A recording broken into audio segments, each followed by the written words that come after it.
Alright, let's see. Prime Gaming stuff. Double Fame. So this weekend it's basically double XP. Normally they do this in like lead up to the new season.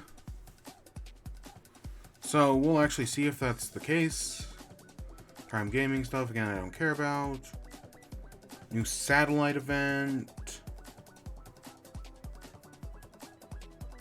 The idea of only logical, I hate that so much, actually. I do like that faceplate, though. Oh my gosh. Ooh, bad bot.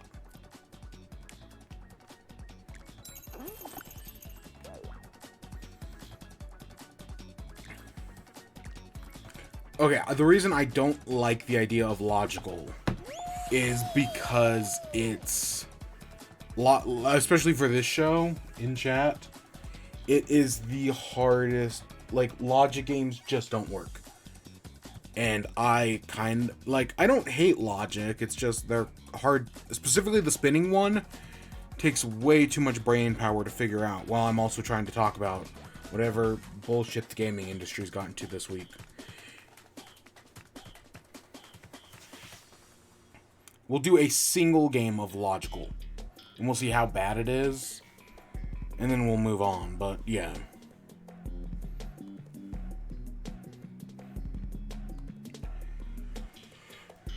Oh my gosh. So as we get into it this week, we have so many news stories. I legitimately think this is the most news stories we have ever had in a single week.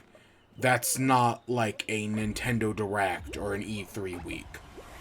Right? And that's only because Nintendo basically put out a bunch of Direct style announcements this week, but never actually did a Nintendo Direct. So that's why. And there was a bunch of stuff from Sega as well. Basically, this week's show can be broken up into 3 categories. Or 4 categories. Movie stuff, which is what we're going to do first. Sega, because Sega put out a bunch of stuff this week. And Nintendo, and then finally miscellaneous / VR, because there was a VR showcase done by Facebook this week. Also called Meta. Ugh. No, they're Facebook. I know they changed their name to Meta to make them seem less evil. No, they're still Facebook. They're still evil. They are still responsible for the genocide of peoples. Yeah, Facebook directly resulted in literal genocide. Don't let them like sweep that under the rug, especially now that they've changed their name.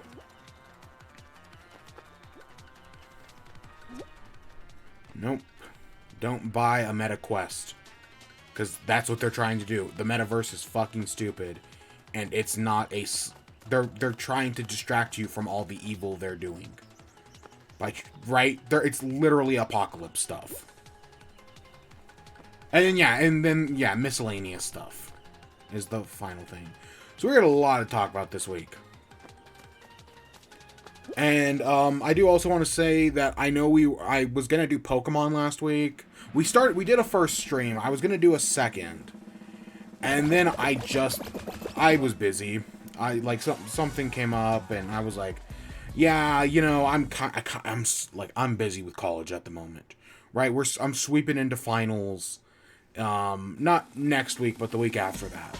So I am exceedingly busy at the moment. And even still, we'll see how, like, finals is, really.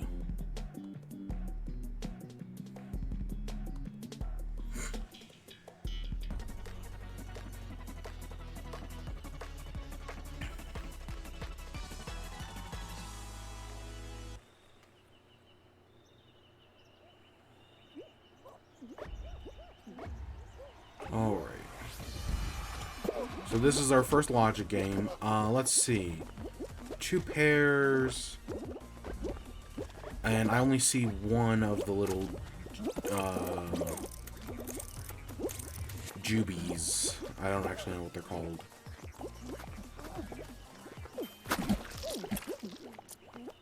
2 pairs. What's the... Isn't it... I don't think they're purple, though. The Jew babies or... Jew babies or... I don't remember how they're pronounced, but... I don't think they're purple. They're like... I've actually had them before. They're really... They're okay. Okay, 3, 2, 1. Are they Jubilees? Maybe that's what they are. Jubilees. I don't know. They've got a name like that. It was 3 pairs. Or no, it was 3 coconuts. Gosh. Again, I was only kind of paying attention.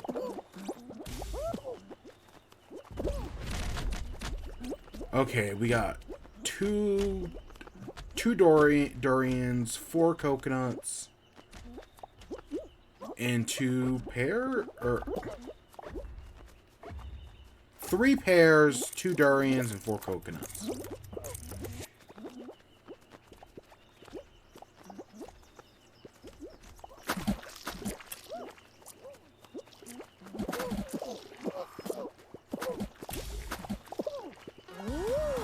Easy enough.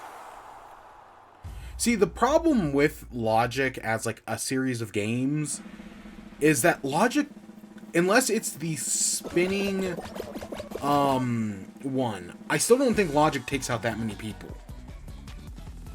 That's my problem with this Logic one, is that, yeah, Logic just doesn't take out that many.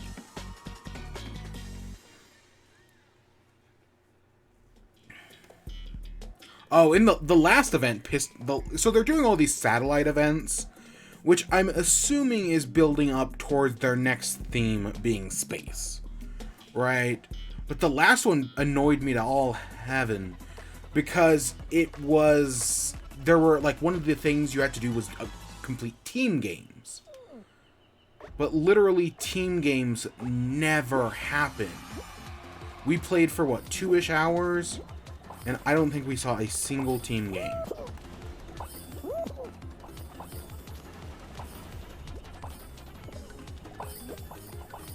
And then I hate this game. Yes, is it because I'm bad at it? Yes. But I also just straight up hate it.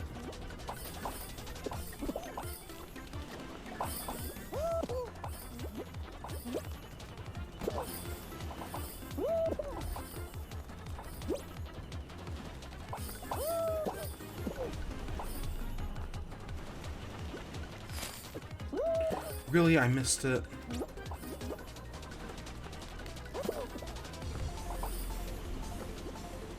Okay, let me get on.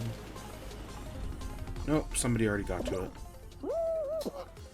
Yeah, there's no way. I hate this game. It's just, it's so imprecise in my...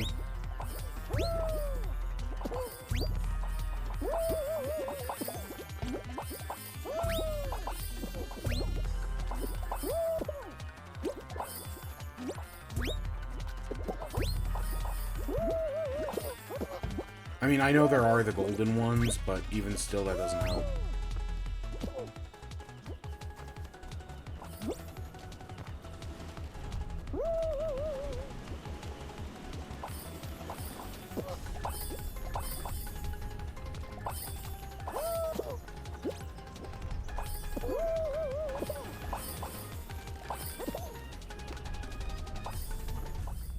Yeah, no, I hate that one. But yeah, so I've had a busy week, and that's also part of why we're, like, normally I stream at, what, like, 11 o'clock at night? That's why we're starting at 1. Not 1 a.m., 1 p.m. Because, yeah, I actually, like, this is when I have time right now. Dive, reach round 2. Okay, let's see. Reach round 2 in Logic, reach round 3 in Logic. Play Logic, qualify in Logic. Okay, that's Logic. Again, I'm not too beat up about it. We got a lot of fame this week. Like, that double fame. Like, if you need to get max level, now is a fantastic time to try to get max level. And it runs until, I think it's, what, the 23rd? So it runs for 2 more days, I think. So yeah, now's a great time to do that. Well, let's actually get to the news. So first off, first category, movie stuff. First story, Thor: Love and Thunder got a trailer. I'll admit, I've said before, the first 2 Thor movies are some of the worst movies in the MCU. The first one, the Kenneth Branagh Thor movie, nope. It's not the worst thing. Again, it's not the worst movie I've ever seen. There are like X-Men movies that are way worse than it. But it's not, like, compared to everything else in the MCU, it's not good. The second Thor is even worse. Yeah, Thor: The Dark World is even worse. It's one of the most forgettable movies in the MCU. Not the most forgettable. That's still the Edward Norton Hulk. Nope. No. The fact that I can be like, oh, the Edward Norton Hulk is the worst MCU movie. And people are like, I don't remember that one. And I'm like, yeah, that's the point. That's why it's the worst. I can see people arguing that Thor 2 is worse. Or either of the Thors. But yeah, no, it's whatever. The first 2 Thor suck. But then Taika Waititi's Thor Ragnarok is really good. One of the best MCU movies. Taking such a terrible character, terrible position. I think he does fine in the Avengers movies and whatnot. But yeah, no, Ragnarok is so good. One of the best. Top 5. And now Thor: Love and Thunder, I'm super interested in. I love this new, like, way they're going at it, where they're looking at him now as, like, a pacifist, potentially. Right? That because of everything that's happened, he's, like, swearing off violence. Like, that's very interesting, potentially. But, of course, our villain is going to be Gore the God Butcher, who... I don't read that much comic, right? Like, I finally got back to finish Miss Marvel, or at least the run I was reading of hers, which I know we have talked about on the streams in the past. But, that's a comic I have always been curious about, is the Thor story with Gore the God Butcher, because I've heard it's really good. Same thing with, there was another similar one that's like Thor the Mighty Avenger that I've heard is also really, it's unrelated, but I've also heard that one's really good. But yeah, no, I know Gore the God Butcher, it's like one of those things where it's like, oh no, this is an actual very good comic. Right? Like, this is very good. So I'm sure this will actually be, right, this has a lot of potential to be really good. The Guardians of the Galaxy, it looks like they're not going to be there too much. Like, it looks like that's going to be more of like a thing early on, and they're going to eventually go their separate ways. They're going to Mount Olympus, which is, right, we're going to see Zeus and presumably Hercules, who, I know Hercules is actually like a decently important character in, like, Marvel. Like, you know, about the same level as, like, a Moon Knight or a, honestly, I knew about Hercules before I knew about Shang-Chi. If I'm just being honest. Like, I'd heard more, like, I actually knew, right, like, I've actually read, like, stories that reference Hercules, where I've only read, like, one that's referenced Shang-Chi. So, yeah, that'll be interesting. I don't think we actually know I'm assuming Hercules is going to be in this, but I don't think we actually know who's playing him. We know, Russell Crowe is Zeus, which is going to be... That's funny. I don't know. This has potential to be... This could be one of the best MCUs, honestly. Just because, like, again, Ragnarok is so good. And then, of course, we're doing Jane Foster's Thor, which, again, same story as the Gore the God Butcher stuff. I've heard it's very good. I know some people are probably going to... Because they're probably going to take out the cancer stuff, which I know some people are disappointed by, but I honestly think it's going to be fine in the end. I think it'll all work out. But no, I remember when the Jane Foster Thor thing happened, and people were, like, really annoyed by it. But, you know, it was the same group of people that got really annoyed when Miles Morales came out. Or any other number of things that have happened. When they say comic books are giving into the woke crowd. No. Nah, fam. That's not how this has worked. Or, you know, when they made Superman, I think they made him bisexual. I don't think he's gay. I think he's bisexual. I see 4 pears, 3 durians, and 2 of those. But no, yeah, no. The anti-woke comics crowd are just completely full of bullshit. Honestly, it's with anything that's anti-woke, their logic is insanely flawed. And as we're seeing, they always be like, "Oh, but don't sexualize the children," when they're the ones who are complaining that Princess Leia in the new Lego Star Wars game doesn't have cleavage. Right? No, like seriously, that's something that like a bunch of like anti-woke people are complaining about right now. Because fuck everything, right? They claim that, oh, it's don't sexualize the children, when they're the ones who are passing bills that allow you to marry a 12-year-old. Actually, that's already legal in a lot of states. Because, yeah, no, this country's fucked. But yeah, no, I think the new Thor movie looks great. I know, tangents aside, because, yeah, the country's fucked. I think the new Thor movie looks great. I thought, for some reason, I swear it was coming out later in the year. No, it's coming. It seems to be coming out in July.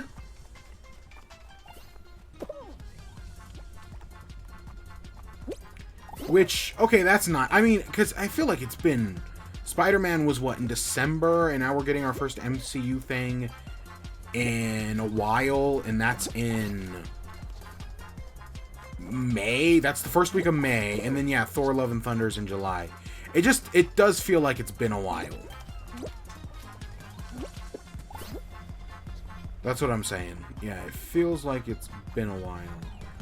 So I'm all aboard new Thor coming out. Doctor Strange is 2 weeks away, I think. Yeah, I think it's May, what, 6th? Staying in the circle, because I know big things can pop in the circle.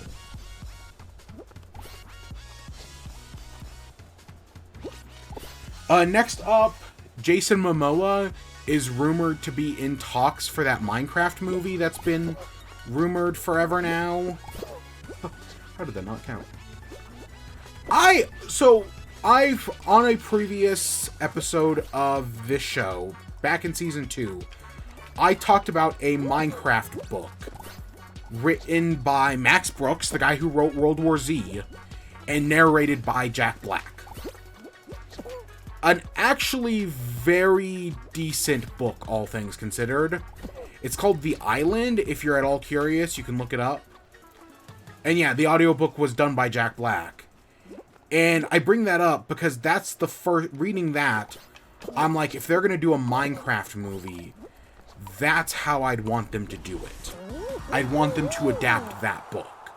Because I feel like that has the best potential to do a Minecraft movie. Because, yeah, it's basically... How it worked was it's about this guy who knew nothing about Minecraft and got dropped into a Minecraft world on an island, and now he's just, like, forced to survive. He goes a little bit insane. He gets some animal friends, right?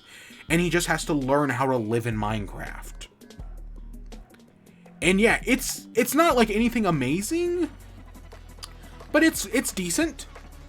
And I feel like, yeah, if you're going to do a Minecraft movie, I think that would be the best thing to adapt, honestly. Now, so Jason, you know, Jack Black did it in the book, right? And I think he does a good job. So yeah, that's a lot of fun. Jason Momoa, he'd do fine. Honestly, I'm not... Again, I know there's this whole thing about, like, stop getting actors to do the role of voice actors. And, like, I get that. But, like, you know, we need more unionization before we're going to get that changed in Hollywood. Honestly, we need more unionization first. But at the moment, yeah, I think Jason Momoa could do fine. My one concern with this, though, or my big concern, is that this is supposedly a live-action movie. I know now on what scale this is live-action. Well, that's a little bit more complicated. We're just not barely going to make it. We would have been next. On what scale is this going to be live action? Well, that's actually kind of complicated. Is this going to be live action like, just like fully like no blocks, nothing? And it's just going to be Jason Momoa in the wilderness and they're going to call it Minecraft, no blocks or anything? Honestly, I think that's totally possible. I hate that idea. Is it going to be live action like the Lion King, the Disney movie that claims to be live action, but it's entirely CGI? I mean, maybe. I think the best Minecraft, you have to do it animated. I don't think it works, right? Like, that, even that CGI sort of thing, I don't think it works if you do it fully live action.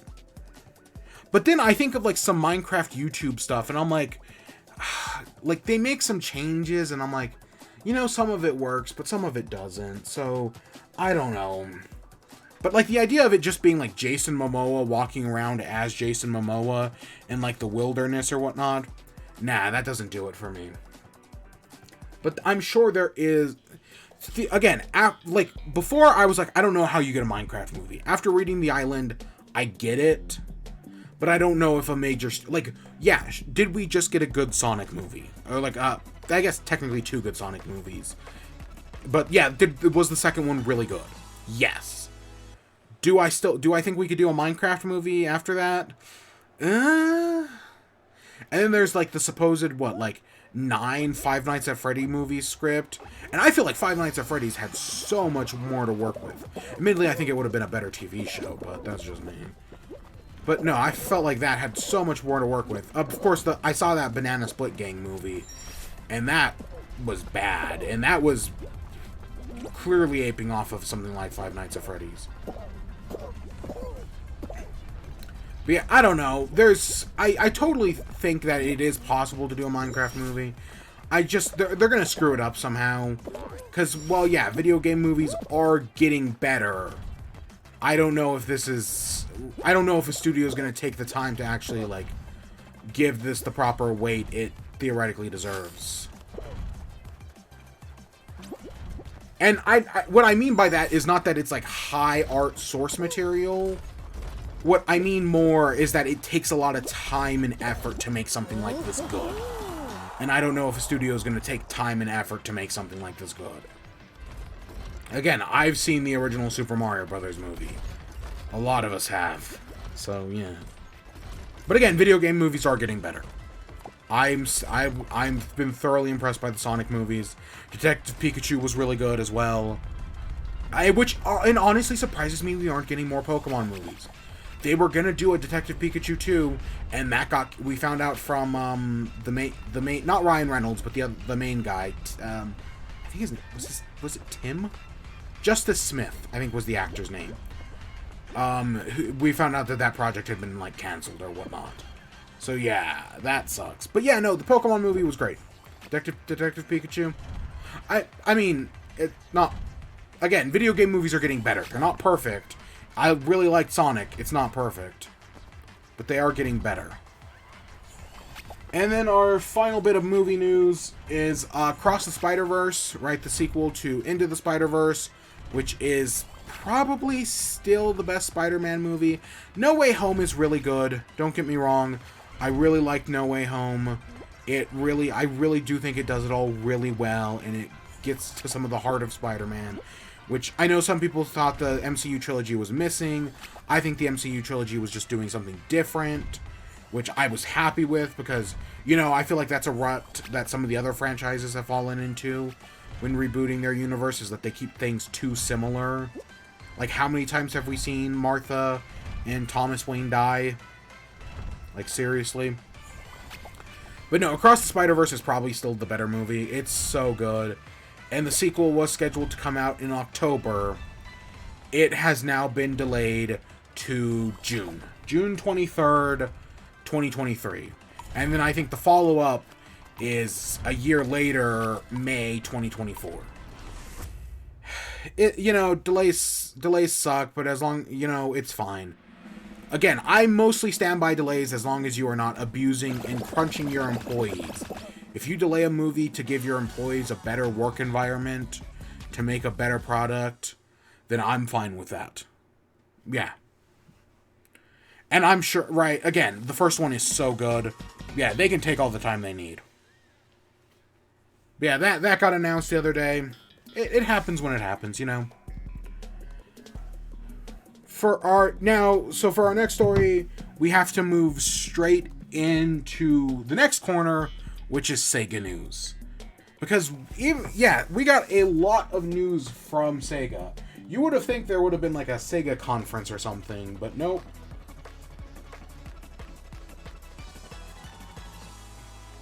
Just a lot of Sega news. So, the first bit is that on Monday, I think it was Monday,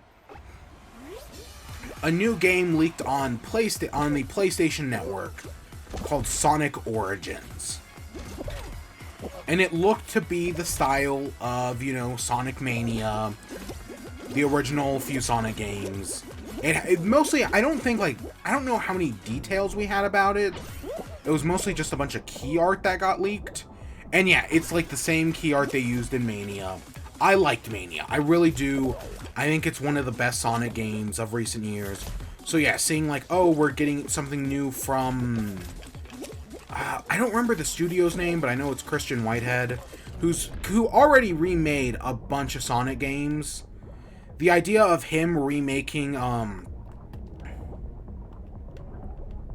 Sonic, because he's already before he did Sonic Mania, he remade a bunch of the previous Sonic games, Sonics 1, 2, and CD, never 3 and Knuckles. But it's like, yeah, and then, so bringing those ports of the game that I think were either mobile exclusive or were only on mobile and PC, to consoles and PC and whatnot, I'm like, yeah, no, that sounds great. I'm totally on board for that. And then, yeah, finally doing a port of 3 and Knuckles also sound right. I'm like, I'm totally on board with this. So I'm like, yeah, let's do this. Then on Wednesday, the actual thing got revealed, and yeah, that's exactly what it is. I'm pretty sure it's his ports of the first 3 Sonic games, plus, from Sonic's 1, 2, and CD, plus a new port of Sonic and Knuckles, fully in widescreen, which as far as I know, these games have never been in widescreen before. Yeah, as far as I know, these Sonic games have never been in widescreen. Like, yeah, they've been released plenty of times before, but it's always been in, like, 4x3 or whatnot. So that's really good. We found out there's a special, like, anniversary mode to it. So, like, there's the normal mode, which is how the games... It's called classic mode, which is how the games originally played. And then there's anniversary mode, which is, like, updated. It adds some new stuff to the games. And it gets rid of the live system. When Crash Bandicoot did this, I was like, yeah, that's great. Because live systems are an antiquated system that were existent in the arcade to, try to pinch quarters out of people's pockets. But in a post-arcade world, live systems should have been destroyed the second we got the NES. Maybe even the Atari 2600. Right? They were something that only should have ever existed in arcades. But they persisted for, I don't know, like 30 years longer than they should have. Which has always just kind of sucked, right? Because live systems are a terrible system. But, right, we're seeing more and more games. Mario, Kirby, just gotten rid of live systems. And I feel like Crash Bandicoot made a good progress of like, hey, if you want to play with live systems, they're here. But if you don't want to play with live systems, nope, yep, that's totally possible. And, yeah, Sonic's doing the same thing. If you want to play with a live system, it's there. If you don't, nope, it's gone. I think you can, from what I understand, you can play as both Tails and Knuckles in Sonic 1 and potentially even Sonic 2. So, like, all the Sonic games that, like, you couldn't, right? Because Tails and Knuckles didn't even exist in Sonic 1. It looks like you'll be able to play as Tails and Knuckles in those games. So that's cool. That's another great feature that I'm glad is there. These seem like great ports of the Sonic games. Now, the first concern people have with these, and we'll get to the big one. There is a big complaint, but I want to get to the small one first. Or, well, small compared to the big one, is the price. So the price for the game is, I want to say $40. And for some people, that's too much. And you know, I kind of get it. It is definitely more expensive than some of, like, the other game ports we've seen recently. Or, like, some, like, because I know, like, some other Sonic ports of, like, 1 and 2 and whatnot, CD, have been, like, $5 a game. So by that logic, this port should be, right, like, $20. So that's a complaint I see, and I get that complaint. I'm personally actually, like, I know it's more expensive, but these seem to actually be, like, high-quality ports of these games. And they seem to actually be putting a lot of time and effort into them.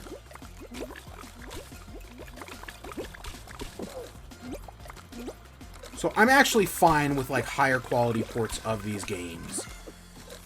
As long as they put, like, it's clear they put more time in. You see, that guy screwed me over. He tried to stop me because I was trying to ruin his fun. But in the process, yeah, he screwed himself. But yeah, so I'm actually fine with spending more money on a game. Because these aren't just like this isn't the Mario 3D All-Stars, which I should remind you is $60. Where, like, Mario 3D All-Stars was, here's the games, and here's the music of the games, give us $60. The Mario port didn't even put Mario 64 in widescreen. Right, this is clearly a better port than those. I know some people have been doing, like, comparisons or saying they're both garbage. No, these are... I think this is, like, an actual port that seems to have a lot more, like, stuff in it. Right? It's clear that there's more effort here. And there's more stuff here. So the more expensive price point, I'm personally fine with. Because it seems to be a better quality product. I get some of the complaints, and you know, it's fine. If you don't want to buy it, just don't fucking buy it. Or it's a Sonic game. You know, it'll probably go on sale eventually. Of course, there are no digitals, right? There is no, or it's digital only. Which I know some people have a problem with, and I get that. But the actual problem...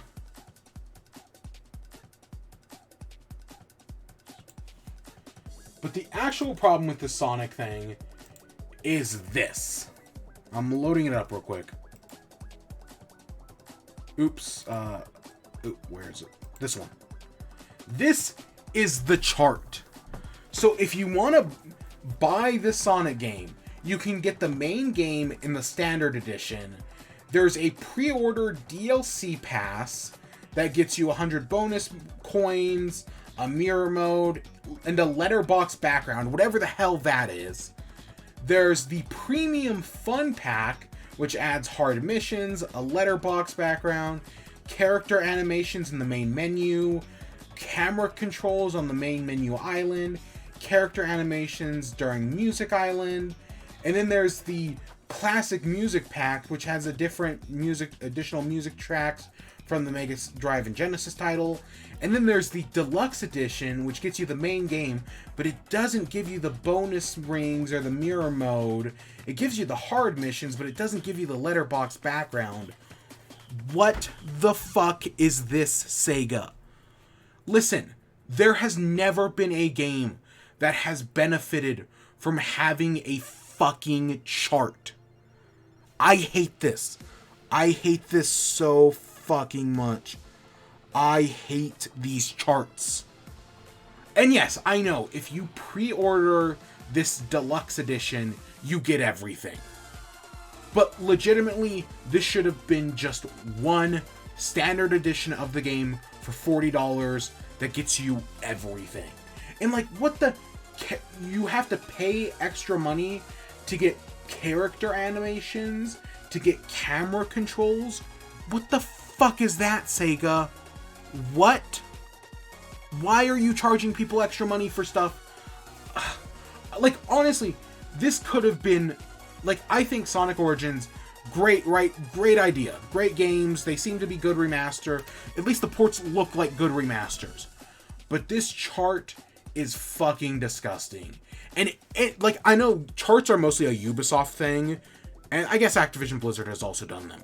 But right, I mostly consider them, when I think of a chart, I think of a Ubisoft game.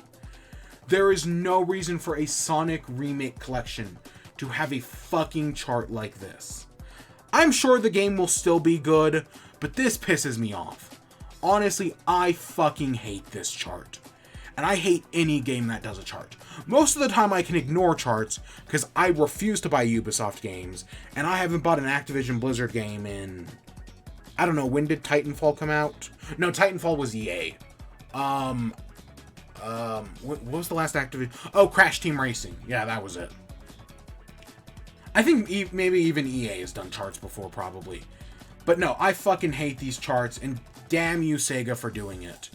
You're taking a perfectly good game, and you're adding a pointless chart to them. Fuck that. Fuck off, Sega. God, I hate chart. I hate these. Again, it should just... back in the day, you would purchase a game, and you would just get the whole game. Now you get one of these... now all these games have these stupid charts. But yeah, I specifically relate them with Ubisoft, and like Assassin's Creed especially. I feel like Anthem also had one, though. Anthem had a chart as well. God, I hate these charts. But yeah, other than that, I think... and the other thing that worries me in there is the chart highlights that you get 100 coins for a pre-order. And what worries me is this game going to have microtransactions as well. Because when I think premium... because there is a thing... I think it's on PlayStation's website. It mentions that the game will have 2 premium currencies. And premium currencies make me think there's going to be fucking microtransactions. In a port, in a remake collection of original Sonic games, there is no fucking reason to have microtransactions. But I worry that's going to happen, and that these coins are going to be like, oh yeah, you can play through the game to get coins. Or you can spend money on microtransactions. Fuck. Again, nothing's been confirmed yet. As far as we know, that's not the case. But if you're doing 2 premium currencies, that really sounds like what it's going to be like. Again, I'm Fall Guys. Love this game to death. I hate the fact that it has a premium currency. Or it has a currency you can pay money for. Like, yeah, crowns you can't buy. But the other currency, the Pocos or whatever they're called, you can spend money on. I have never needed to spend money on them. I have always been able to get enough that I need. Like, if I ever needed Pocos, or whatever they're called, I've always been able to get enough. But I hate that it exists, nevertheless. Does anyone know when Nintendo Switch Fall Guys comes out?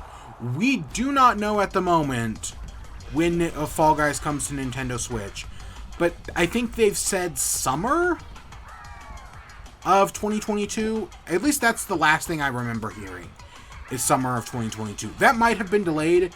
It might have been delayed into fall of 2022. But yeah, last I heard summer. So yeah, that happens when that happens. Anything else I got for Sonic Origins? Oh, the release date's June 23rd. I think, is that the same day as Mario Strikers? I think that's the same date as Mario Strikers. I could be wrong about that. I don't know. I'm just, like, this collection could be great. And again, maybe for, like, I think maybe $30 might have been a little better.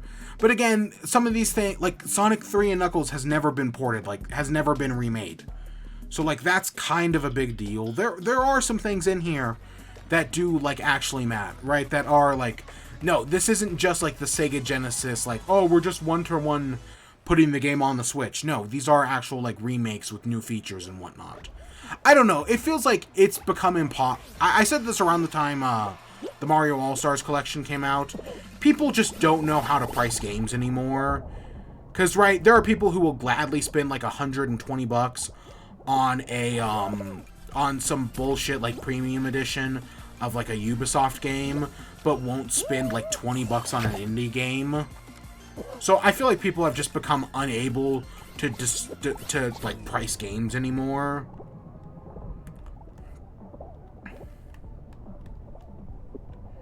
Which kind of sucks, you know, that it's a mess. But chart aside, I think the actual game looks good, and I will probably pick it up when it comes out.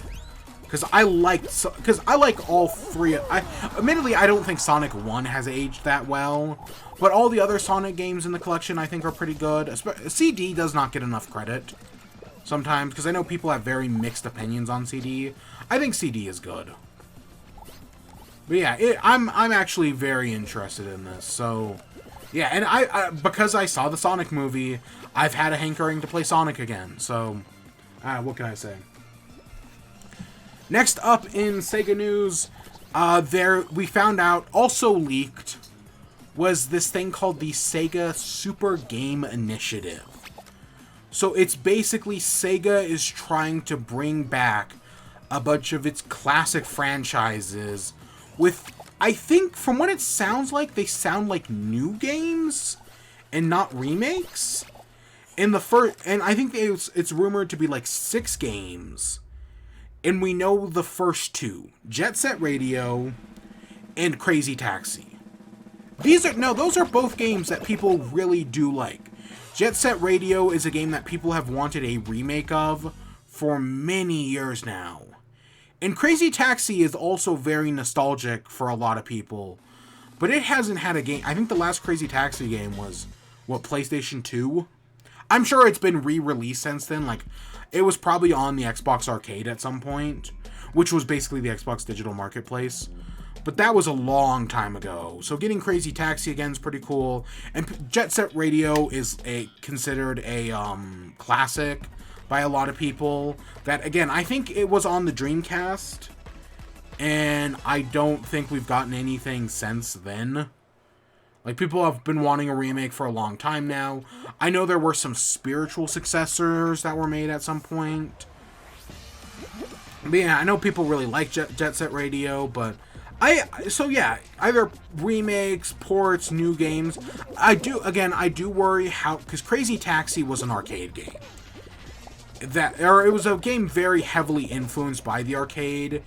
And, like, trying to make a $60 AAA Crazy Taxi game... I don't know how well that's going to work. As, like, a budget title that takes influence from, like, modern indie arcade games, like, Assault Android Cactus, and, is it called Geometry Wars? Score-based games, like that. I feel like there is a way to do that. Of course, I could also see them making, like, doing something like Burnout Paradise, where you've got, like, this big map that you're driving around. And I think that would be very cool as well. I don't know. I think there are ways to do this. There are totally ways to screw that up, though. Jet Set Radio, I had Crazy Taxi on, I think, PS2. After the Dreamcast failed, I think it got ported to other stations, other consoles as well. And I think I had it on PS2. Either that or I played it in the arcade. I kind of don't remember. But I did like Crazy Taxi. I was never too great at it. But we know these games are in early development, so they're still a ways away, and there is still time for them to potentially be canceled.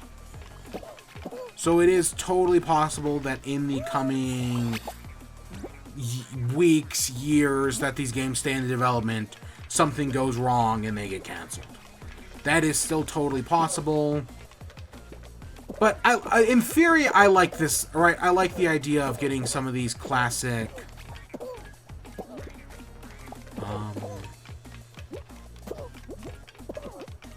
some of these classic games. Either getting revivals, or even just getting ports of some of them. Because, again, I liked Crazy Taxi. Never played Crazy Taxi 2. I think that was a Dreamcast exclusive. I just know it exists. Yeah, I think there is totally a way to bring these games up into the modern day, but I definitely do feel like they should be more budget games, but it definitely does feel like Sega... Does Sega do... Oh gosh, what else does... Because Sega, like, honestly, when I think Sega, I think of Sonic, but I know they do other, like, I think of, like, Sonic and, like, classic Genesis stuff. But, like, in the modern world, they do actually publish some big games, don't they? Do they do, they either publish the Yakuza games, or they publish the, Persona games. I know Atlas works on them, but I swear Sega has some sort of connection to either Yakuza or, Persona, and I always forget about it.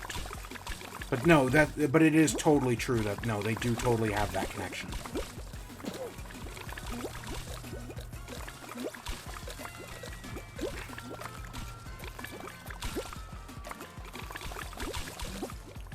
I don't know. But yeah, other games that could potentially be in this Super Games collection. Honestly, I honestly don't have that many ideas. Like, I feel, okay, first of all, I'll admit, I kind of don't like the name Super Games Initiative, but I'm going to pretend like that's a behind-the-scenes name for the moment. That, like, because this is all leaked information, so, like, this clearly wasn't meant to go to the public. So, yeah, I hate the name Super Games Initiative, honestly. But, yeah, any other, like, for some reason, the only other is, what, do we finally get, like, a full Echo the Dolphin reboot? That, like, takes influence from, like, Maneater. I mean, admittedly, I could see it.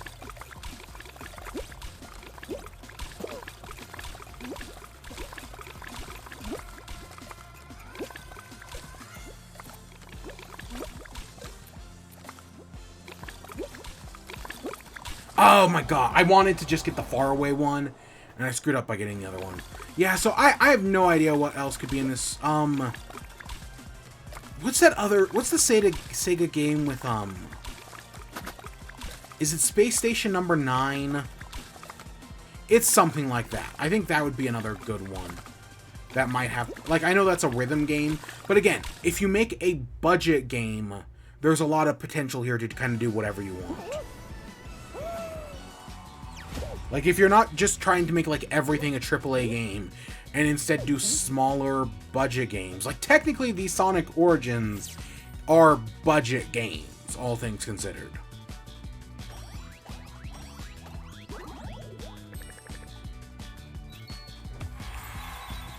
We have made we've gone, what, up 5 levels tonight? Oh my gosh. Of course, we haven't even touched this. Yeah, I think we started, what, here? Yeah, I think this is the first one we got today. Maybe it was this one. I don't know. No matter what, we've done a lot, and there's still... Yeah, definitely take advantage of this, especially on the daily challenges. Like, I probably should have been playing every day for the past, like, 2 days. Just to get the daily challenges that give you so many levels. So next up, we're moving on to the Nintendo segment of the show. So we talked about Sega, now let's talk about their main rival, Nintendo. Or at least their main rival back in the 90s. Back in the 90s,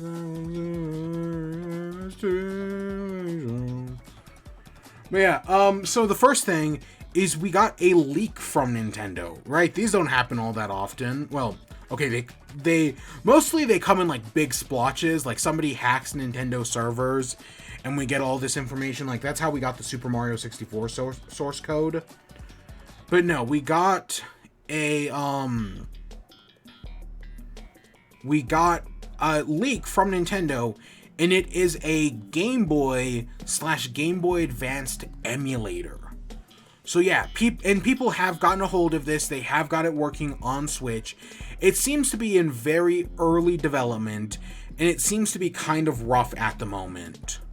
So, like, whether this is an old version of it, or we're not going to see Game Boy Advance games for like another year or two, for like another 2 years, not until like 2024, is anybody's guess. Because yeah, this emulator seems to be kind of rough around the edges. But yeah, it does Game Boy games, it does Game Boy Advance games. People have been able to I don't know, like, of course, I don't know, like, this is a 4chan thing. But there were videos of it working. Some of those videos have been taken down by, we're pretty sure by Nintendo themselves.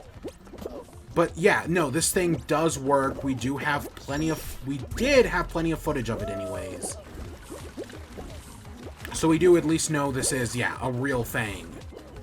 And yeah, that's, of course, it makes sense for Nintendo to be working on Game Boy. And it seems that, yeah, this thing also does Game Boy Advance. So potentially we'd either get both at the same time, or knowing Nintendo, they'd release this emulator, give us just Game Boy games for a year, and then a year later we'd finally get Game Boy Advance. Because, of course, that's how fucking stupid-ass fucking eating glue behind the back shed Nintendo works. God, I fucking... We've actually got some negative Nintendo stories today, and it was time the ball dropped. It was only a matter of time. If the rest of the games industry is completely corrupt, Nintendo kind of had to be corrupt. It was just a matter of time until the ball dropped. And guess what? The ball dropped this week. We'll talk about that, though, in a few minutes. But yeah, this Game Boy thing, you know, it could be cool. I'm glad to, right, it would be nice to get some Game Boy Advanced games on Switch. You know, Minish Cap, Golden Sun, oh my gosh. I know they wouldn't, the Advanced Wars, I know Advanced Wars has kind of been indefinitely delayed at the moment. That's the word I was looking for. But it'd be nice to get some, you know, it'd be nice to get some stuff like that. I don't know. There's plenty of Game Boy Advance games that are really good. There are some bad ones. But it'd be nice to get some of that. There are some Game Boy games. Like, I would love to... I've never played, Super Mario Land 2, Legend of the Six Golden Coins. I would love to play that on a Game Boy Advance emulator. That would be really cool. So, yeah, I don't know. This is a thing that... It'll happen when it happens, you know? Like, yeah, it makes sense that... it makes sense that this exists. And when they do launch it, I would rather have them put it as part of the normal thing than the expansion pass that costs more money, you know? Because the expansion pass costs way more money. And I know this would make the expansion pass more valuable, but I kind of don't want to give Nintendo more money. Because I already feel like I'm giving them too much as is. 4 pears, 3 coconuts, and 2 bananas. Okay.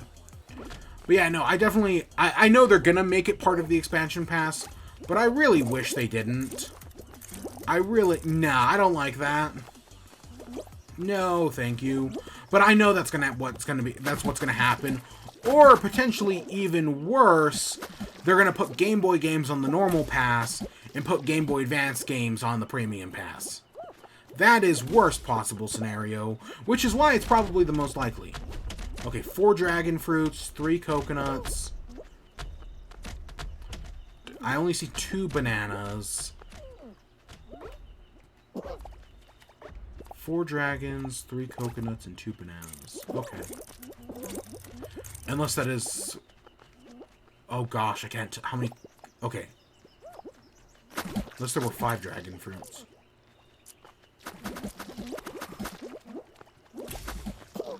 Yeah, okay, that was right.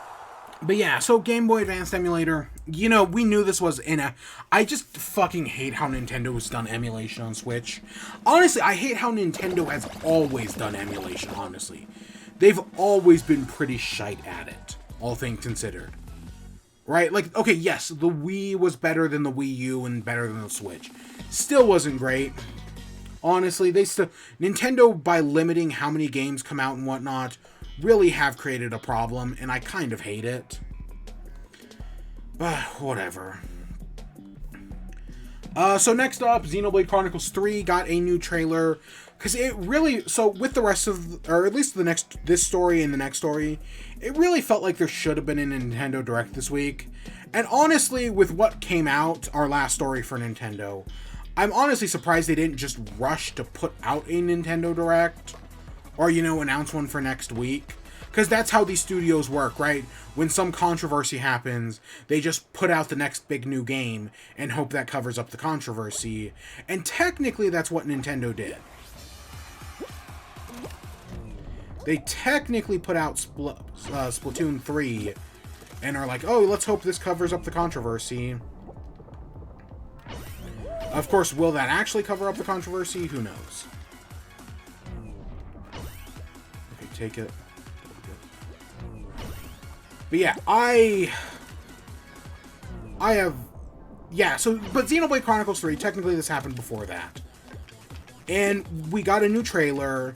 And I like Xenoblade. Definitely the first Xenoblade Chronicles is one of my favorite games of all time.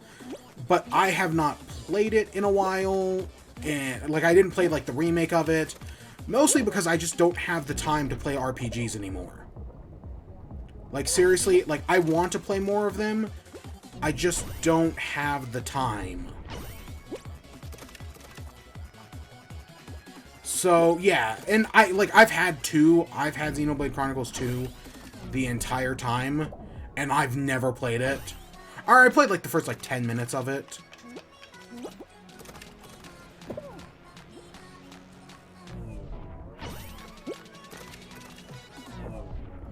But yeah, so Xenoblade Chronicles 3, I'm interested in... Oh my gosh.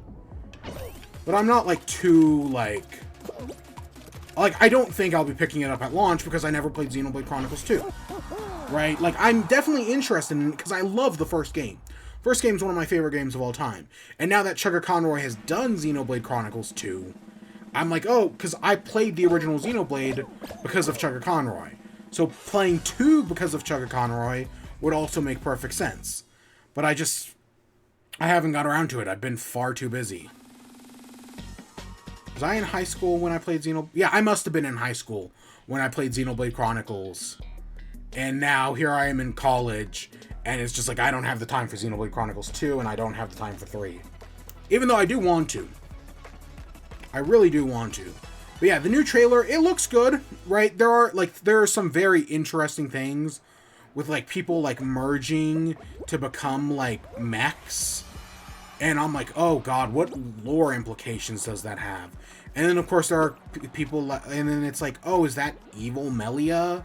Is that evil Nia? Oh shit, what does that mean? So yeah, there are definitely some big questions here that I am definitely interested in. Oh my gosh.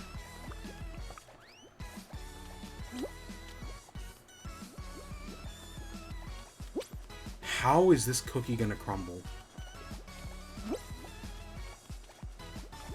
I think I'm gonna have to go back to that side. No! I missed the jump! Fuck. Because I guarantee you the platform I'm on is gonna fall. Oh, it didn't! Wow. Wow. Okay, that's wild. But yeah, so Xenoblade Chronicles 3, the thing that's most interesting, though, is the release date for 3. It was originally scheduled for, I think, a fall release date? Maybe even a September release date. For some reason, in my head, I remember it having a September release date. They pushed the game up. So, right, last week, or 2 weeks ago, Breath of the Wild got delayed by 2 weeks. Or got delayed, not by 2 weeks. Breath of the Wild 2 got delayed into next year. My guess is it's going to go for the March of 2023 release date, if I had to guess. So, it's very surprising that Xenoblade Chronicles 3 got moved up into I think it's July 29th of this year. That's very surprising, because you don't really see that happen all that often. Most of the time, games get delayed. The only time I can really think of games coming out early are indie games. Or, Scott Cawthon releasing a Five Nights at Freddy's game 4 months before it's released. Or 4 months before it was originally said he was going to release it. Right? That's the only time I can think of stuff like this happening. But no, Nintendo/Monolith Soft have moved the game's release update up by like 2 months, which is huge. It just goes to show, well, first of all, the game is more ready than we thought it was. Like, I still thought it was a while away. Nope, it appears the game is more ready than we believed. But it also goes to show that Monolith Soft loves their fans. Like, there was someone, probably Arlo, who was complaining about, like, all the love and support Xenoblade gets, especially because it doesn't sell well, which I think is, like, a fallacy in and of itself. But my response was, yeah, no, it's because Monolith Soft actually loves their fans. Nintendo fucking despises its fans. Nintendo wants a little ducky that they can pull on a string that will play their games and not complain. Right? That's what Nintendo likes. Or that's what Nintendo wants. Instead, they got a bunch of whiny cunts. Trust me, I know, I am one. But Monolith Soft actually cares for their fans and actually wants to give their fans good stuff. So yeah, that's why Monolith Soft fans get a lot of love, and you know, they get a lot of games, they get a lot of support, even if they don't sell like 1 trillion units. That doesn't matter. It's just funny, right? But no, this is just another thing to show that, yeah, they could have gone for a September release date. They didn't have to move the game up, but hey, it's cool that they did. And yeah, if you're like at all curious about this, and you're like, oh, but should I play 2 first? I would probably recommend it. And there's no better time to get into 2 because of Chugga Conroy. And the first one was remade on Switch. So yeah, there's plenty of reasons to get into Xenoblade Chronicles. But yeah, if you've never played either one, they're both on Switch. I know the first one's a really good game. I know the second one's a good game. So yeah, there's no better time to get into it than now. Next up, so the controversy broke first, but we'll talk about that next. We're going to talk about, and we'll talk about Nintendo's response, obviously. But you know, whenever a controversy breaks in the gaming industry, they just show off like, hey, here's the new game, to try to, you know, convince people not to like completely turn on them. If I hadn't bought that crown thing, or if I hadn't bought the faceplate, we would have had 100 crowns today. Yeah, that's funny. But yeah, so Nintendo put out, so with Xenoblade moving up, the question was then asked, well, isn't Splatoon 3 supposed to have a summer release date? Because a lot of people, myself including, was predicting that Splatoon 3 was going to come out in July. It was weird that they weren't giving us a release date, though. So it was like, hey, is Splatoon gonna... Right, what's gonna happen to Splatoon now that Xenoblade is in July? And I was... Right, originally, when I had written this down, I was like, oh yeah, Splatoon 3 is gonna get delayed until, like, September or whatever. And yeah, sure enough, Nintendo put out a trailer yesterday that revealed that Splatoon 3 has been delayed to... Or, you know, delayed... Technically, summer doesn't end until like September like 21st or something like that, or September 20th. As far as I'm concerned, summer is June, July, and August. I know technically equinoxes and whatnot. Nah, right? I always base it more on months, especially in the gaming industry. But yeah, it got delayed till September, it's now got a release date. Technically it never had one, so it couldn't have been delayed.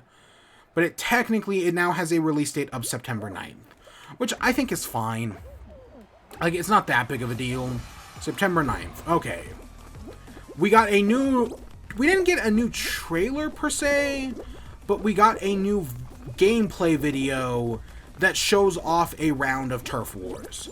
So it showed off some of the new weapons, it showed off all the new abilities, right? The grapple hook, the crab robot. There's a vacuum that will suck up ink. So like you could shoot ink at someone and the vacuum will just suck it up. That's very interesting. That's one I don't think we knew about before. But I think that's interesting. The grapple hook I think is cool. And honestly, I wonder, because like after seeing everything with Halo Infinite, it's clear, and Titanfall also, but I'm specifically talking Halo Infinite. It's very clear that grappling hooks are the future of shooters. And maybe they should have just put the grappling hook in everything in the game should have had this grapple hook. Like that should have, and they should have made maps based around this grapple hook. but instead the grapple hook works more like the jetpack in Splatoon 2. Right? Where you can grapple hook around, but eventually it throws you back to where you first, like, started. So, yeah. But yeah, we got this new crab robot. What were some of the other ones? I think there was, like, there's not a bomb launcher, but there's, like, a missile launcher. That's okay. There's the bazooka from the first game is back, but it's been modified. The killer whale isn't back, but instead there's, like, this, like, killer whale, like, stingray combination thing that shoots out, like, 8, like, beams. So we definitely did get some new stuff. We saw some gameplay of the new bow and arrow weapon, which is name I don't remember. It looks okay. I don't think it's going to be the type of weapon for me, because I'm not entirely sure how it works watching the gameplay of it. It seems kind of weird. But, like, there seems to just be, like, this weird, like, delay to it. I don't know if that's the type of weapon for me. But yeah, we got that. I still do worry about Splatoon. And I worry about Splatoon because so far, everything they have shown of this game... Oh, and we might have got a new map, like this alley map. It might have been new, I'm not entirely sure. I don't think we've seen it before, but I could be wrong. But what worries me about Splatoon is that I've still... So far, everything we've seen of this game, I still feel like I've seen no justification for this game's existence. Like, sure, it's adding new stuff, but guess what? New stuff didn't justify Call of Duty's existence, and I don't feel like we should give Nintendo the pass on that. New stuff, if new stuff doesn't justify Call of Duty's existence, then new stuff shouldn't justify a new Splatoon's existence. I know we're getting a new story mode, that's not what I'm talking about. Again, every Call of Duty had a story mode, even if nobody played it. I know people played it, you know what I mean. Nobody actually cared about Call of Duty for the story mode. But yeah, so far, and like, we know, Salmon Run is back. Still hasn't really, doesn't justify the game's existence. Yeah, are there looking to be a bunch of improvements to the game? And do those improvements look pretty good? Yes. Still doesn't justify the game's existence. I want something new. I want something interesting. Again, this is why, because, like, there is, like, Nintendo's always been like, oh, well, we're not going to make a new game unless we have some new innovative thing to add to the game. And yeah, and we know that's a fucking lie. And yeah, that could totally be the case for Splatoon. They're just making the game to make the game, and they have no new thing. But I still think there's going to be a Battle Royale mode. And they're just, maybe that's going to be the big, I know E3's dead, maybe that's going to be the big Summer Games Fest reveal. Boom, Battle Royale mode, and hey, meet your new announcers, right? Because we had Callie and Marie, we had Pearl and Marina. We're probably gonna get, unless they bring back Pearl. I think Callie and Marie are now on the story mode, right? That's their whole deal. They're part of the story mode now, so presumably they could just bring back Pearl and Marina, or they could bring in someone entirely new. I honestly think they should bring in someone entirely new. I really like Pearl and Marina, and definitely find a way to work them in there somewheres. But yeah, I think it just makes sense. Fortnite is the biggest thing in the world. Splatoon doing a Fortnite actually sounds like it could be a lot of fun. I think the non-battle Fortnite's actually pretty good. Or even if, like, Splatoon Battle Royale is, right, 100-person turf war, where it's 500, where it's two teams of 50 people doing turf war on a giant map. That sounds like a lot of fun. At least it does to me anyways. So that's what I would want. But we'll actually see if that happens.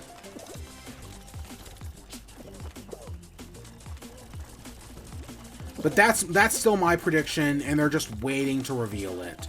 Of course, there's going to be some sort of catch. This is a Splatoon game. I know Nintendo always has a catch to things. Splatoon also has a catch. But yeah, I feel like 100-person turf war would make a lot of sense. And then the other news that got announced with this is that, as part of this, the Octo expansion, oh my gosh. If you have Splatoon 2 and never have, god damn it! I needed to win a survival game to get some crown points. God damn it. That Rhino thing goes on for too long. It goes on for way too long. Fuck. Because I was so close there.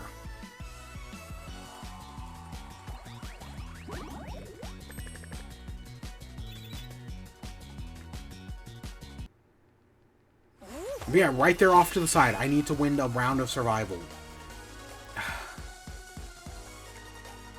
Okay, that still wouldn't even give me anything.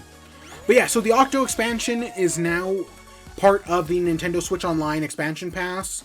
So if you have the Nintendo Switch Online expansion pass, and you have Splatoon 2, but you've never actually played the Octo expansion, you now have it.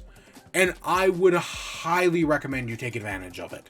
I know that's probably a very small subset of people who have Splatoon 2 but don't have the Octo expansion and have the Nintendo Switch expansion pass.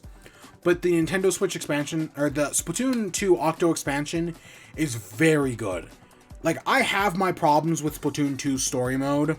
I don't think it's actually that great. It's okay, but it's not anything special. The Octo expansion is genuinely fantastic. I think it's really good at what it does. And yeah, it's way better. And again, I hope the story mode for Splatoon takes way more influence from the Octo expansion than it does the normal story mode of Splatoon 2. I really hope it does. But yeah, so the Octo expansion is now on Nintendo Switch Online. I guess it's making the Nintendo Switch Online like a better deal. Like, yes, technically with each new thing they add, it makes the expansion pass a better deal. But I have no interest in it. Honestly, there's just not enough in it for me. So let's move on to our final Nintendo story. And it's finally time the ball has dropped. Throughout the past few years, there have been more and more studios in the game industry that have been reported for abuse, that have been reported for assault, right? Mentally and physically assaulting people. Right? The gaming industry is fucking rotten to the core. And one of the few exceptions has been Nintendo. So it was only a matter of time until the ball dropped on Nintendo, and because Nintendo, right, it was always like, oh yeah, because Nintendo had Iwata, and Iwata was the best man in the gaming industry. When Nintendo faced financial trouble, did Iwata, right, back down? Did he crunch his or abuse his employees? Did he lay off a large portion of his staff? No. He personally took a pay cut in order to, help the business succeed. One of the best men in the gaming industry. But he has passed away. His era is over. And Nintendo is... The shoe finally dropped. Nintendo has been outed for its abusive practices. Which, okay, Nintendo has been accused of abuse in the past. Famously, the studio, Nintendo of America studio, like the game development studio, that, did games like Wave Race 64, 1080 Snowboarding, the Mario vs. Donkey Kong games, right? That studio has been accused of racism within the workplace. That the Japanese executives of the studio discriminated against the white game developers. Which I know some people say, well, that's not racism, because racism is only whites, right, being racist against every other race. Still racism. So, like, Nintendo's never been purely innocent, but they've always, right, but that was... Things have looked up for Nintendo. Nintendo has admitted to they have seemed to have a better work culture than a lot of these other studios, but nope. So this all kicked off on, I think, Wednesday. On Wednesday, a report came out that that a report has been filed against Nintendo from it's a labor complaint to the National Labor Board that Nintendo has stopped employees from unionizing. Because, there's been a lot of unionizing in the games industry in the recent years, in recent months especially. Currently, Activision Blizzard is trying to unionize. And I am pro-unionization. I've been saying for years now that the game industry needs to unionize. and I'm fully supportive of Activision Blizzard unionizing, and they need to be unionized before Microsoft buy-in takes over in like July of next year. Right? Activision needs to be fully unionized. Then Microsoft can't stop them. And then hopefully that dominoes for every other company. But clearly something has happened at Nintendo.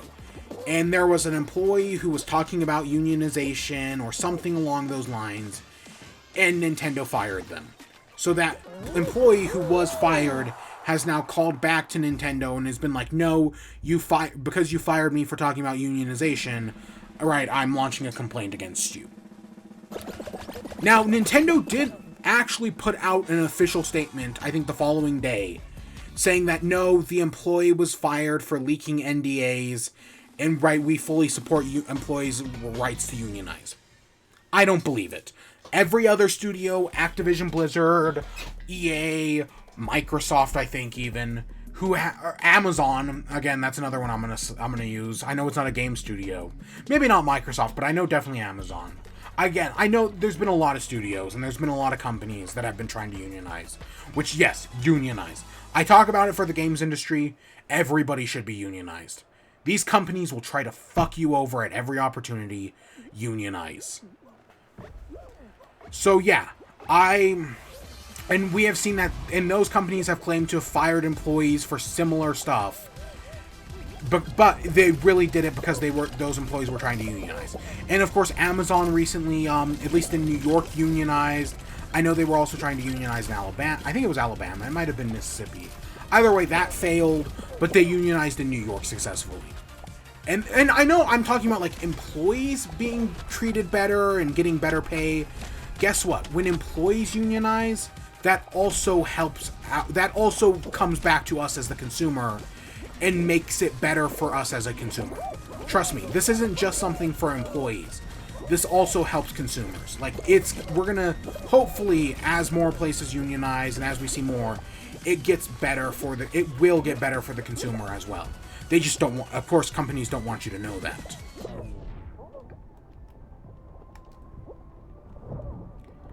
Okay. Oh shit, oh shit.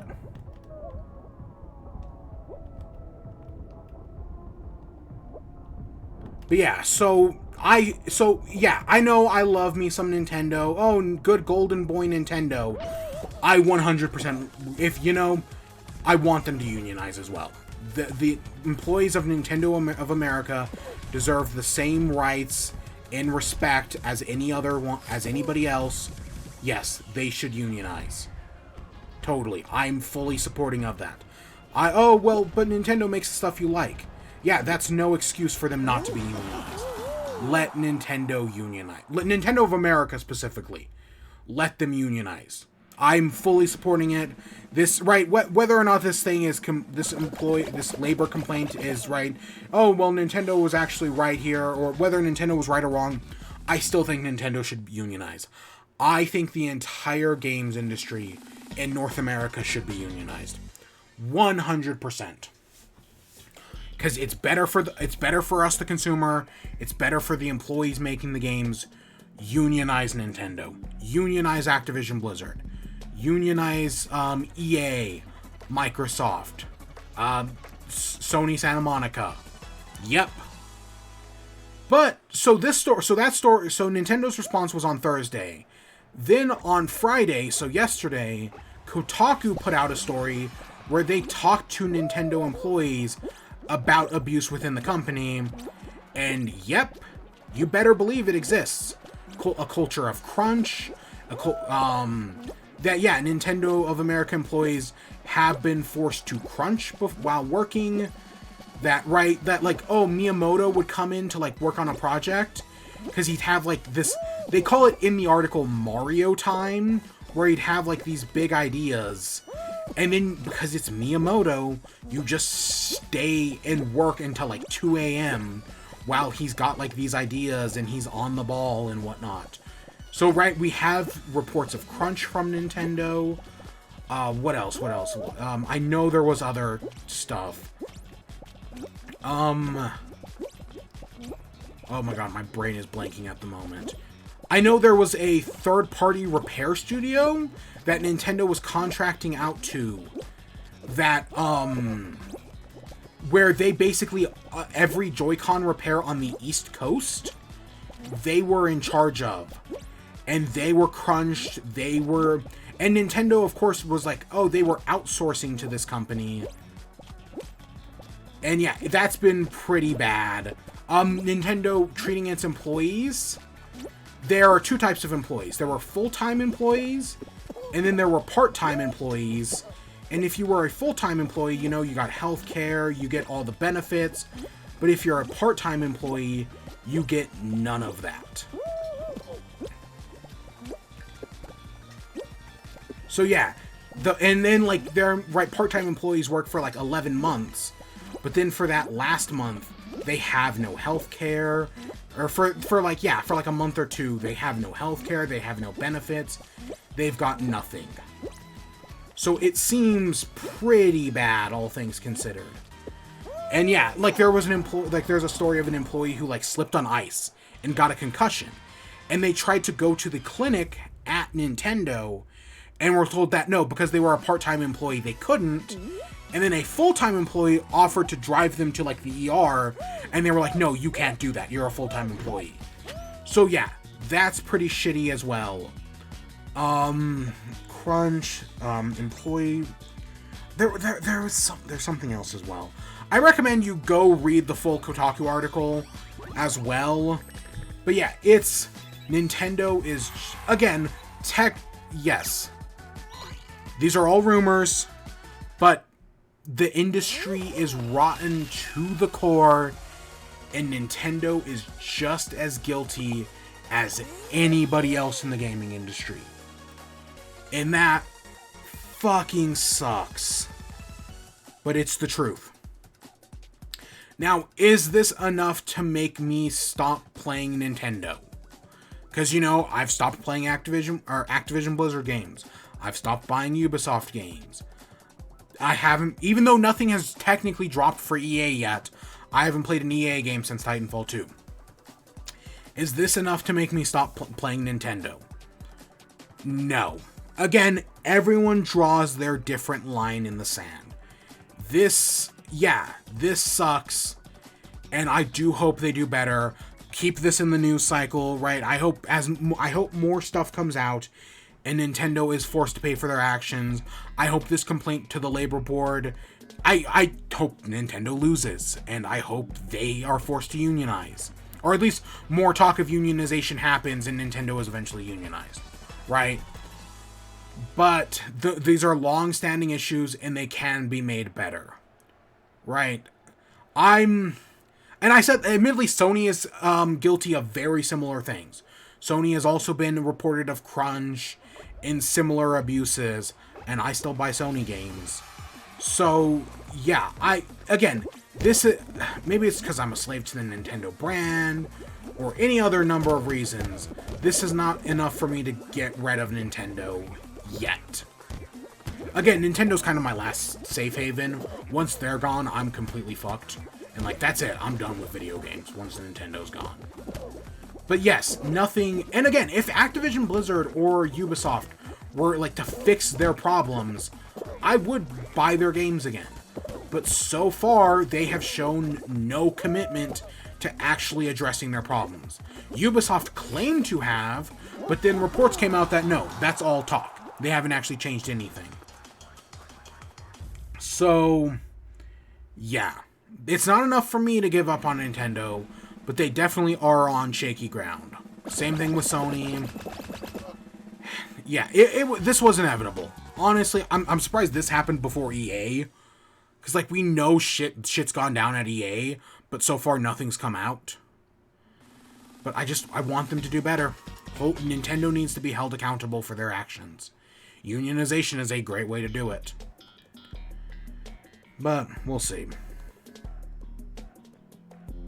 And yeah, and of course I'm gonna hopefully, maybe not every week, but I will hopefully keep bringing this up, right? Like I bring up, Ubisoft is a company that mentally and physically abuse their employees, right? I'm not gonna just let this go by the wayside. I'm not fucking, I was gonna say Kotaku, I didn't mean Kotaku. I'm not fucking IGN or GameSpot, right?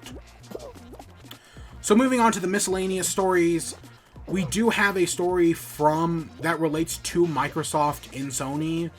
Specifically, there was a report put out that Sony is considering putting, or Sony looks like they're going to start putting ads in their games.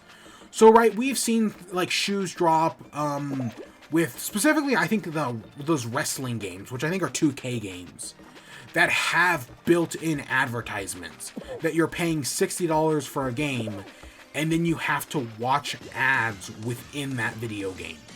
And it looks like both Microsoft and Sony are talking about putting ads in their video games. Now, will that mean, like, what that wrestling game did, where you literally have to, like, watch video ads in between rounds? Will it be like that? Will it be some, like, ads for just, like, other games in, like, the background? Which, again, a lot of sports games like FIFA do. Or, like, NBA 2K, FIFA, Madden, right? Like, where there are ads in the game, but they're all in the background. Will it be like that? Who knows? Will it be like Pikmin 2, where it's just, like, product placement?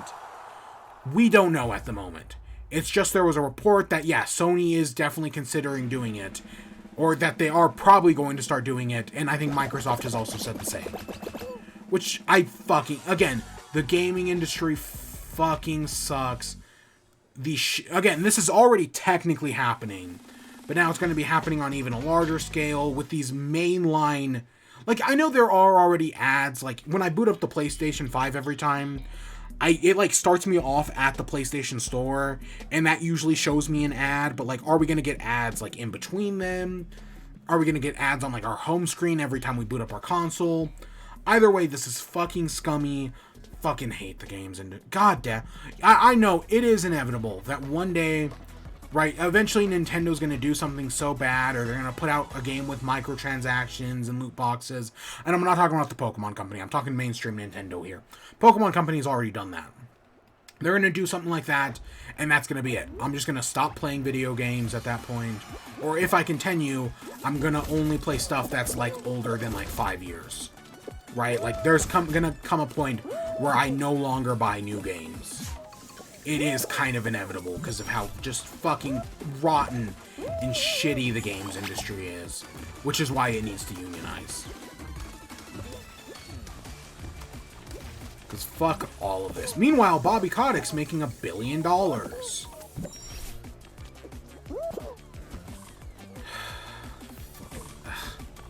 Next up,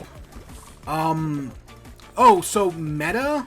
So talking about a non-video game kind of a video game adjacent, not technically related company, Facebook, or as they like to rebrand themselves, Meta, which I will remind you, the only reason Facebook rebranded themselves Meta was because the Facebook name has been so tarnished. And you know, Facebook was literally responsible for the genocide of peoples in Myanmar. That's directly their fault.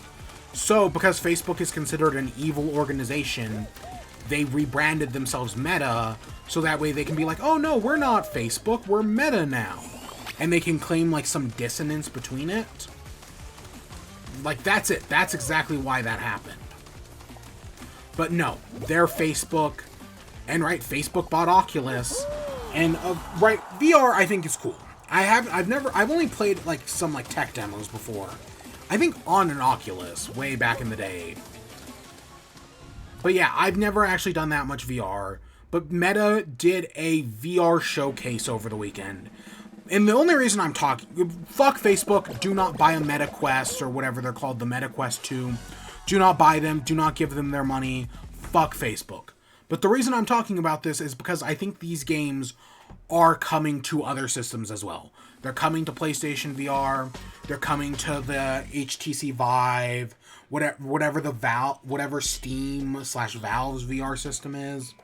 So these are on other systems as well. So that's the only reason I'm talking about them. If they were Facebook, they might. I know Among Us is on other systems. I'm assuming this other game is as well. But yeah, no, fuck Facebook. Do not give them their VR. Do not support their metaverse. Because Metaverse is not a solution. It's fucking terrible. I hate it. I hate the Metaverse so much. I fucking hate it. Ugh. Fuck Facebook. They're literally just an evil organization that's bent on destroying the world. Fuck them.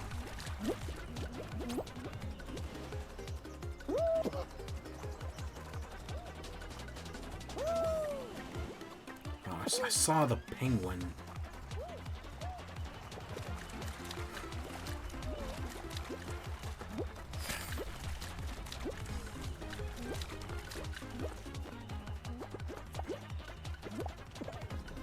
Following the shark around, but I'm waiting for that. Oh, gosh dang it.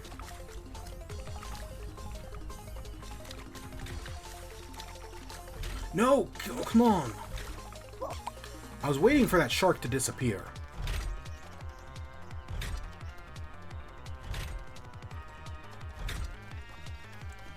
But yeah, so the first game, so we got 2 games. There were a bunch of other stuff, but there's only 2 I care about. The first one was Among Us VR. I think Among Us VR is... Right, that's a good idea. Right, that seems like it could be a lot of fun. We can literally see... Right, we see people going around the map, doing activities. Literally, like, when they accuse somebody, they directly point at them. It's just a good idea. I think... Right, I'm one of the people who still likes Among Us. I know a lot of people have turned on it, or they found it stale. I personally really like the mods. But yeah, no, I stand by Among Us as a good game. I enjoy it. I still enjoy it. I haven't played it in like 2 months. But I still enjoy Among Us. And so I think Among Us VR is cool. I am definitely... Because I know they're putting out the new PlayStation VR this year? PSVR 2 for the PS5. And I am definitely I have started saving up money for it. I don't know like when it's going to be released or anything.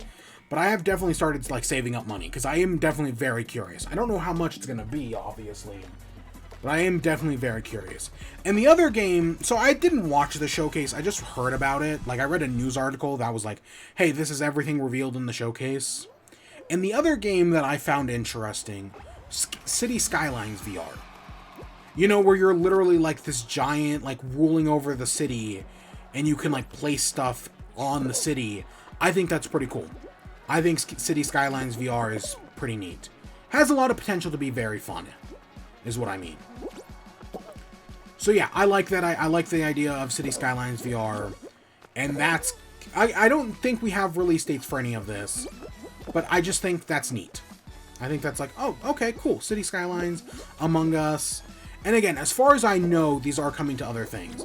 Because I hate Facebook. I hate their metaverse. I know more and more companies are doing, like, metaverse stuff. Like, there was that whole Walmart in the metaverse thing. I hate it.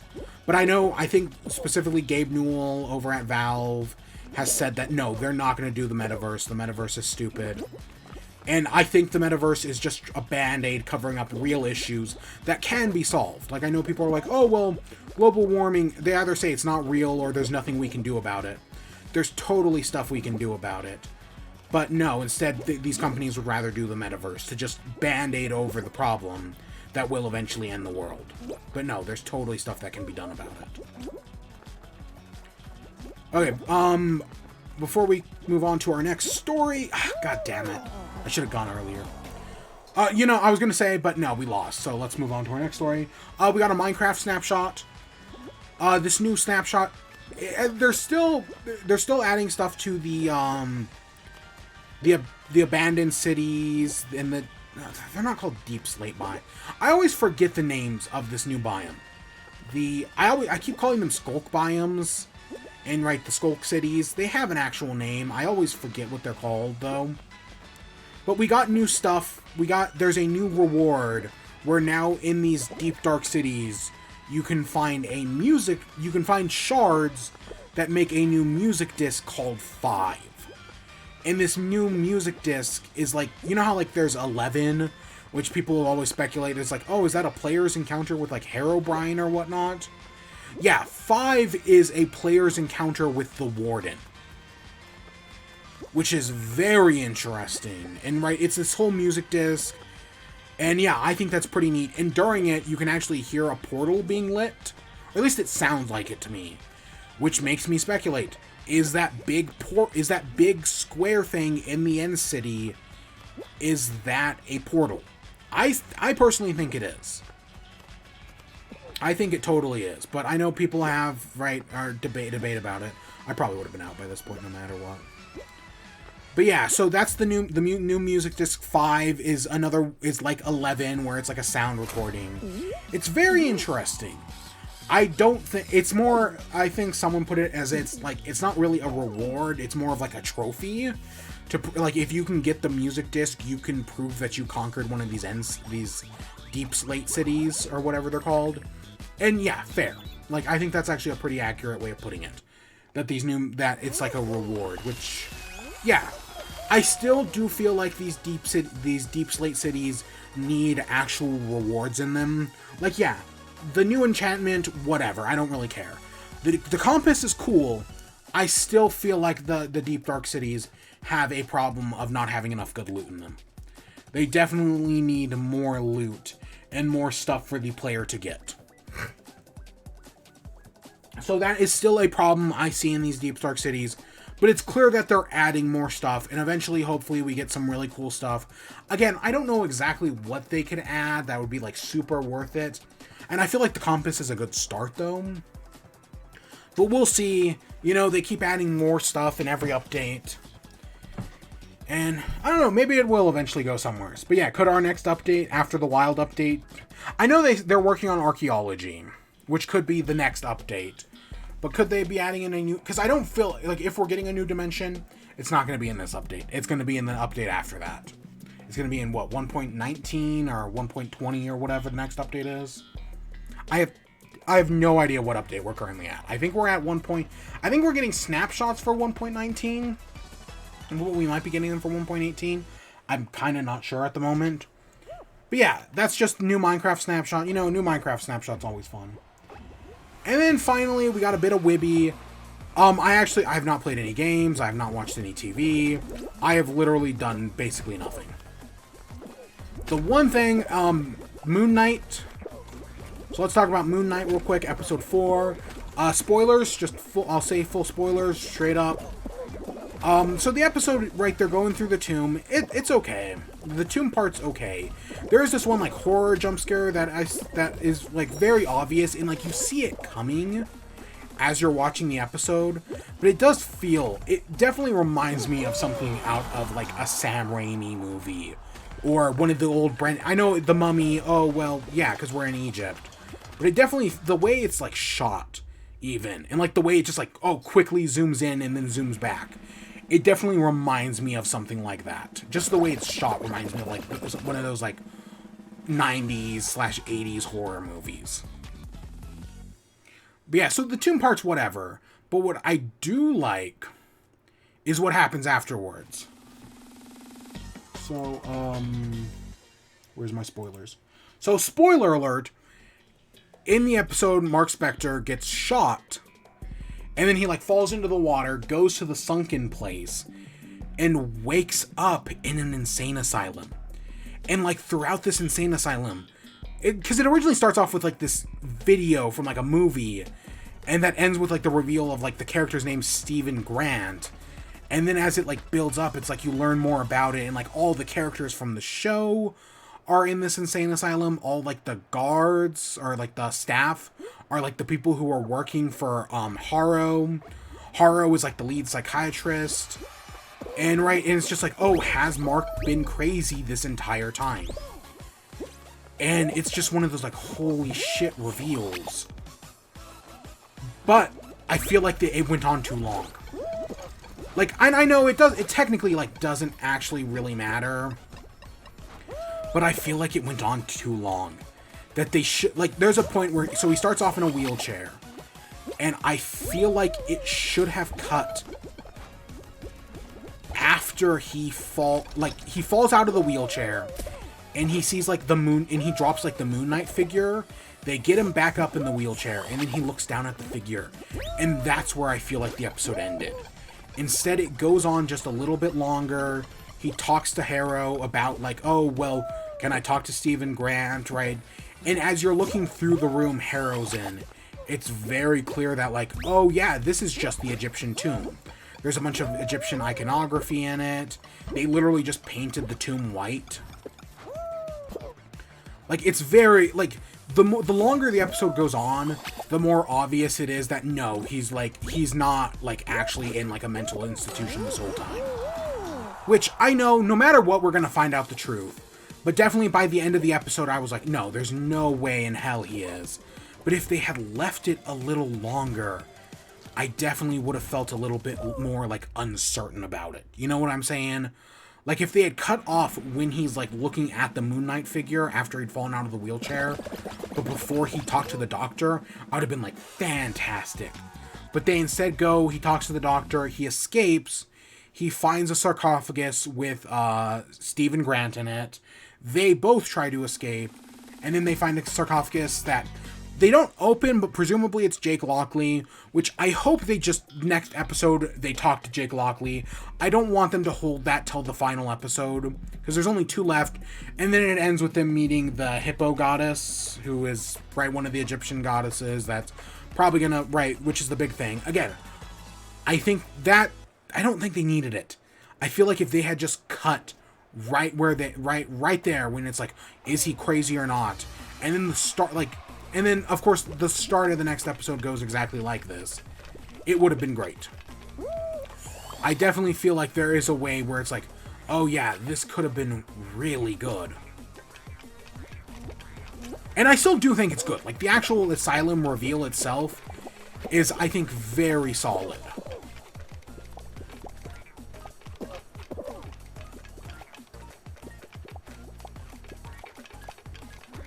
So yeah, the actual Asylum reveal, I think, is very good. But yeah, and so I like the episode. I really do. So I still think Moon Knight's good. Of course, it's all going to have to come to... Because normally, like, when I think of some of the other MCU shows, it's like... It's usually, like, the final 2 episodes is make or break for them. So we've only got 2 episodes left in Moon Knight, so that's going to be the make or break moment. But so far, I'm enjoying it. So that takes us to the outro. What is my plan for coming up? I know we started Pokemon. I know I wanted to do more Pokemon, but I ended up getting sidetracked. I still want to do more Pokemon. So I want to, right, so we might play tomorrow. We also might not. At the moment, I'm thinking I will, but who knows? I totally might not get to it tomorrow, because again, I'm very busy with college right now. But you know, to sit down for a few hours, do the next few gyms, I think that'll be good. But we'll see if that actually happens. At the moment, I'm planning on it, but again, I was planning on doing Pokemon on Monday as well, and that didn't happen. So we shall see. Yeah, other than that, I don't think I have any... Right, we're just gonna... In chat, still a Saturday show. So that's gonna keep happening. And then Pokemon. I do eventually want to get to other stuff, but we're gonna be Pokemon first, obviously. Like probably after Pokemon, we're gonna do Minecraft, because I gotta get those new achievements. But we'll do that later. For the moment, yeah, it's just Pokemon, and... I don't know, I don't hate it. Like, yeah, did it suck that my Nuzlocke completely failed? Yes. Will I give Nuzlocke another try one day? Yes. But for the moment, you know, I'm just fine with playing some standard Pokemon. You know what does... Okay, so talking about Fall Guys, I feel like I have not seen Fall Mountain, the Jungle finale, or literally any other finale other than Hexagon and Break the Ice in forever. I know we did get Jump Showdown twice today, but really, at the moment with Fall Guys, it feels like the only finale they want to give is Hexagons and Break the Ice. I really don't feel like we get that much of the other finales. And that's kind of annoying, you know? Because the other, like, Fall Mountain, like, I know I haven't won Fall Mountain in forever, but I think Fall Mountain's cool, and I suck at Break the Ice, just like straight up. I've won it, what, once?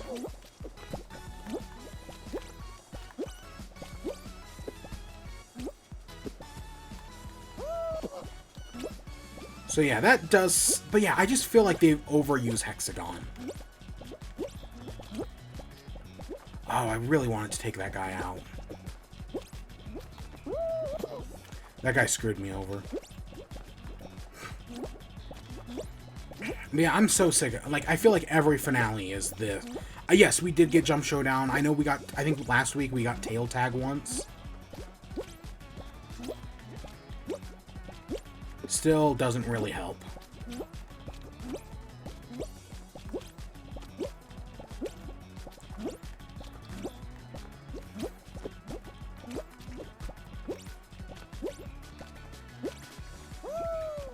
Oh my god, damn it.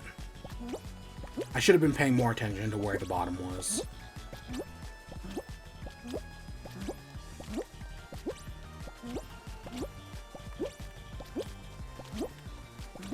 Oh my gosh.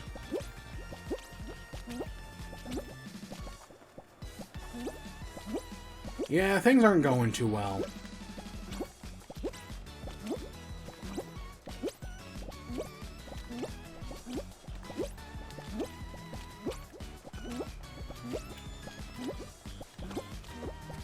Nope, we're out.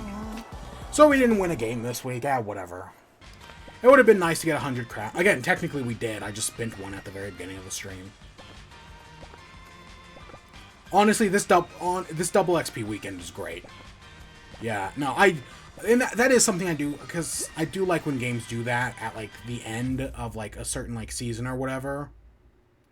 They do a double XP weekend, so that way in case you haven't gotten to the max rank yet, you can. So yeah, that is cool that they are doing that. Again, I don't think the season's over anytime soon, because they're clearly building up towards like the satellite thing, which is, again, my guess is going to be space. But we got almost 10 levels today. And again, I think double XP goes on for what, another 2 days, I think it said. Or oh, it's R2. Yeah, double fame from the 21st to the 25th. So that's tomorrow and Monday. So yeah, there is definitely enough time to get either to get max level or to get really close. So that's cool. Still really enjoy me some Fall Guys, man.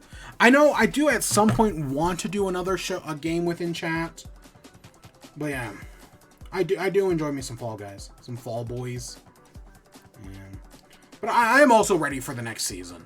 I feel like the current season party has been going on for months now. Like, I know I'm not anywhere as close to max level, but definitely it's been a while. And I'm ready for them to do something new. Yeah, it was Fall Guys. Oh, you know, the other... So, well, I know I did take, like, Monday off and whatnot. I do want to point out one of the other things I did, which was this. So we now have between streams, or like a stream starting soon thing. I have been meaning to make this for like a year now. I have had this. And I have been I had all the stuff for it. I just hadn't put it together. And I finally put it together over the past week. So we have a stream starting soon thing. I also have we have Be Right Back. We have just a non-moving stream starting soon. And we have a bathroom break one. So yeah, that's really cute. So yeah, I got all those, and yeah, I got the animated stream starting soon. There's a, you can't see it there, but there's a vending machine back there. Yeah, if you saw this was something I made on the Animal Crossing island when we finished off Season 1. And so in like March, or I probably did it in like April of 2021. And I just never put it together, but I did it over the past weekend. So yeah, I've now got a stream starting soon thing, which I think is just neat. But yeah, I hadn't mentioned that, but yeah. Can't wait for Fall Guys on the Switch.